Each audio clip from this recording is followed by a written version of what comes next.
Assalomu alaykum do'stlar. Bugun sizlar bilan Telegram Stars Premium va turli xil chiroyli giftlarni olishni o'rganamiz.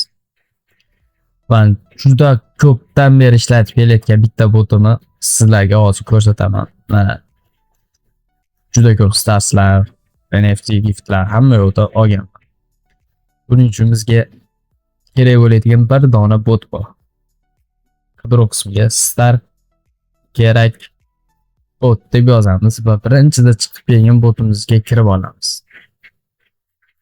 Mana bu yerda men judayam uzoq muddatdan beri savdo qilib kelaman. Ishonchli, juda ham tez keladi Star Premiumlar. Mana mini ilovani ochib olamiz. Ko'rib turibsiz, mini ilovamiz juda chiroyli. O'zimizga kerakli bo'lgan bo'limda tanlaymiz. Misol uchun Star olish. Star sotib olish uchun o'zimizga kerakli bo'lgan username ni kirgizamiz. O'zimizga sotib olayotgan bo'lsak, qulaygina o'zimga degan tugmani bossak bo'ladi. Va bu yerga miqdorni kirgizamiz. Tayyor shablonlar ham bor.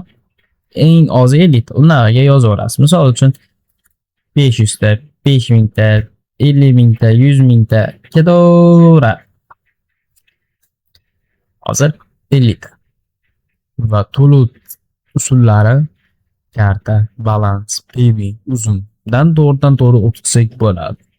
Agar oldindan hisoblayni to'ldirib olgan bo'lsalar menga o'xshab, balansni sotib olsalaring juda ham qulay. O'zimgani bosamiz 50 ta balans. Har bitta referatga chegirma beradi. Misol uchun menda chegirma bilan 9750 so'mga tushyapti 50 ta. Bu juda ham arzon. Premiumlarni ko'rib chiqamiz. Kompyuterda ishlash kelmayapti nimagadir.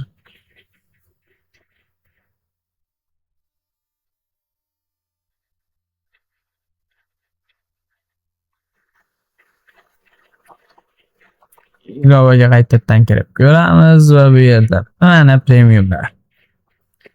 Premiumlarimiz bu yerda hadya sifatida uzatiladi. 3 oylik, 6 va 12 oyliklarimiz bor. Va giftlar bo'limiga o'tamiz. Giftlar bo'limida NFT'lar bor, turli xil. Hali bu yerga NFT'lar yana qo'shiladi, tez-tez yangilanib boriladi. Va bu yerda kompyuterda yonga o'tmas ekan, bu yerda mana bunaqa eski yo'qolib ketgan NFT giftlarimiz ham bor sovg'aga. Shu botga kirib turib bu yerdagi NFT giftlarni ko'rishingiz mumkin. Ayniqsa Pro qancha sotib olmoqchi bo'lsangiz, bittada sotib olishning imkoni bor. Klik, uzun, payment, balans orqali to'lov qilishingiz mumkin. Bu mani birinchi videom. Hattoda qanaqadir xatoliklar bo'lgan bo'lsa, uzr so'rayman. Negativ shart emas. Prosta shu botga kirib ko'rib, o'z fikringizni kommentariyada qoldirasiz. Ketdi.